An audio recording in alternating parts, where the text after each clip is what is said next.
ಗುರು, education value ಇಲ್ಲ. ನಾವು ಜಾಸ್ತಿ ಓದ್ತೀವಲ್ಲ ದಂಡಕ್ಕೆ, ಸುಮ್ಮನೆ ಏನೋ ಗುಡ್ ಆ್ಯಕ್ಟಿವ್ ಅಂತ ಓದ್ತೀವಲ್ಲ ದಂಡಕ್ಕೆ, ಏನು ಪ್ರಯೋಜನ ಇಲ್ಲ ಮಗ.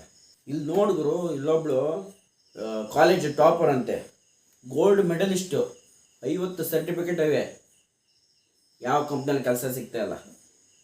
ಎಷ್ಟು ಓದಿ ಏನು ಗುರು, ಒಂದು ಕೆಲಸ ಗಿಡ್ಸ್ಕೊಳಕ್ಕಾಗಲ್ಲ ಅಂದರೆ ಏನು ಓದಿ ಏನು ಬಂತು? ನನ್ನ ತಮ್ಮನೂ ಅವನೇ ಕಾಲೇಜ್ ಟಾಪರ್ ಅಂತ, ಅವಾಗ ಈ ಕೆಲಸ ಇಲ್ಲದೆ ಪಾಪರ್ ಆಗವನು, ಮನೇಲಿ ಓದ್ಲ ಹೊಡಿತವನು. ಅಲ್ಲ ಗುರು, 4 ಅಕ್ಷರ ಓದ್ಕೊಂಡು ಒಂದು 4 ಕಾಸು ಸಂಪಾದನೆ ಮಾಡೋಕ್ಕಾಗಲ್ಲ ಅಂದಮೇಲೆ ಯಾಕೆ ಓದ್ಬೇಕಂತೀನಿ ಗುರು. ಫುಟ್ಪಾತಲ್ಲಿ ಪಾನಿಪುರಿ ಅಂಗಡಿ ಇಟ್ಕೊಂಡವ ತಿಂಗಳಿಗೆ 40,000 ದುಡಿತಾವನೆ. ಬಡ್ಡಿ ಬಂದು ನಮ್ಮ ಹಣೆ ಬರ ನೋಡು, ವರ್ಷದ ಇನ್ಕಮ್ 40,000 ಇನ್ಕಮ್ ಸರ್ಟಿಫಿಕೇಟಲ್ಲಿ ದಾಟಲ್ಲ, 40,000 ದಾಟಲ್ಲ ಗಡಿ. ಗುರು ಏನಿಲ್ಲ, ಜಾಸ್ತಿ ಓದೋಕ್ಕೆಲ್ಲ ಹೋಗ್ಬಾರ್ದು. SSLC ಮಾಡ್ದ ಅಷ್ಟೇ, ಏನು ಬಂತಂತ ಅಲ್ವಾ? ನೋಡು ಮಗ, ನಾ ಹೇಳೋದಿಷ್ಟೇ, ಎಜುಕೇಷನ್ನು ಒಂದು ಜಾಬ್ಗೋಸ್ಕರ, ಒಂದು 4 ಸಂಪಾದನೆಗೋಸ್ಕರ ಓದೋದಲ್ಲ. ಇಟ್ಸ್ ಫಾರ್ ನಾಲೆಜ್, ಒಂದು ನಾಲೆಜ್ಗೋಸ್ಕರ ಓದೋದು ಅಷ್ಟೇ. ನೀ ಹೇಳಿದಾಗೆ ಯಾಕೆ ಜಾಬ್ ಸಿಗ್ತಾಯಿಲ್ಲ, ಹೈಯರ್ ಎಜುಕೇಷನ್ ಮಾಡಿದವ್ರಿಗೆ ಯಾಕೆ ಜಾಬ್ ಸಿಗ್ತಾಯಿಲ್ಲ ಅಂದರೆ, ಅವ್ರು ಕೇವಲ ಪುಸ್ತಕದ ಜ್ಞಾನ ಪಡ್ಕೊಂಡಿರ್ತಾರೆ, ಯಾವುದೇ ಪ್ರಾಕ್ಟಿಕಲ್ ನಾಲೆಜ್ ಇಲ್ಲ. ಇವತ್ತೆಷ್ಟೋ ಯೂನಿವರ್ಸಿಟಿಲಿ ಔಟ್ಡೇಟೆಡ್ ಸಿಲೆಬಸ್ನ ಕಲಿಸ್ತಿದ್ದಾರೆ, ಪ್ರಾಕ್ಟಿಕಲ್ ನಾಲೆಜ್ ಇಲ್ಲ, ಇಂಡಸ್ಟ್ರಿ ಸ್ಕಿಲ್ಸ್ ಬೇಕಾಗುವಂಥ ನಾಲೆಜ್ಗಳಿಲ್ಲ. ಸೊ ಹಾಗಾಗಿ ಅನ್ಎಂಪ್ಲಾಯ್ಮೆಂಟಲ್ಲಿದ್ದಾರೆ. ಎಷ್ಟು ಇಂಜಿನಿಯರಿಂಗ್ ಗ್ರ್ಯಾಜುಯೇಟ್ ಆಗಿ ಬಂದವರು ಕೆಲಸ ಇಲ್ಲದೆ ಮನೇಲಿ ಕೂತಿದ್ದಾರೆ. ಸೊ ಯಾಕಂದರೆ ಅವರಿಗೆ ಪ್ರಾಕ್ಟಿಕಲ್ ನಾಲೆಜ್ ಇಲ್ಲ. ಸೊ ಹಾಗಾಗಿ ಅವರಿಗೆ ಕೆಲಸ ಸಿಗ್ತಾ ಇಲ್ಲ. ಮತ್ತು ಅದಕ್ಕೆ main reason Indian education system. ಈಗ ಎಕ್ಸಾಂಪಲ್ಲು ಇನ್ನು ಹೇಗಿದೆ ಅಂದರೆ, ಶಿಕ್ಷಣ ವ್ಯವಸ್ಥೆ ಫುಲ್ ಮಾರ್ಕ್ಸ್ ಮೇಲೆ ಡಿಪೆಂಡ್ ಆಗಿದೆ. ಕಾಲೇಜಲ್ಲಿ ಅವನ ಟ್ಯಾಲೆಂಟ್ ನೋಡಲ್ಲ, ಅವನ ಎಬಿಲಿಟಿ ನೋಡಲ್ಲ, ಕೇವಲ ಮಾರ್ಕ್ಸ್. ಯಾರು ಜಾಸ್ತಿ ಮಾರ್ಕ್ಸ್ ತಗೊಂಡಿದ್ದಾರೆ ಅವನು ಬುದ್ಧಿವಂತ, ಇಂಟೆಲಿಜೆಂಟ್ ಅಂತ ಡಿಸೈಡ್ ಮಾಡಿಬಿಡ್ತಾರೆ. ಗುರು, ನೀ ಹೇಳಿದಲ್ಲ, ಇದು 100% ನಿಜ.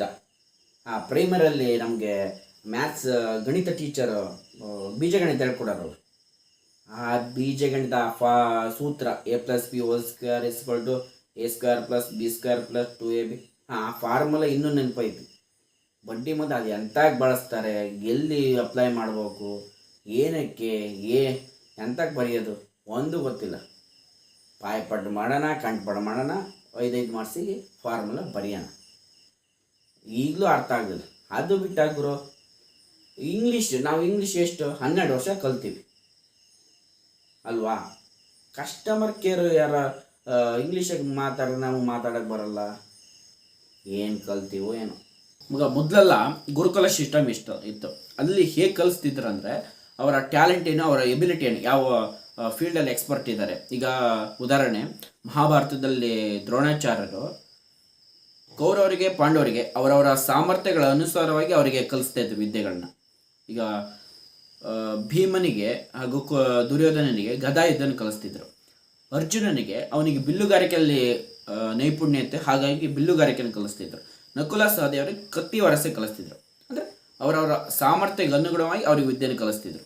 ಆದರೆ ಇವತ್ತು ನಮ್ಮ ಎಜುಕೇಷನ್ ಸಿಸ್ಟಮ್ ಹೇಗಿದೆ ಅಂದರೆ, ಎಲ್ಲರಿಗೂ ಸೇಮ್ ಸಬ್ಜೆಕ್ಟ್, 6 ಸಬ್ಜೆಕ್ಟ್ ಎಲ್ಲರೂ ಸೇಮ್ ಕಲಿಯೋದು.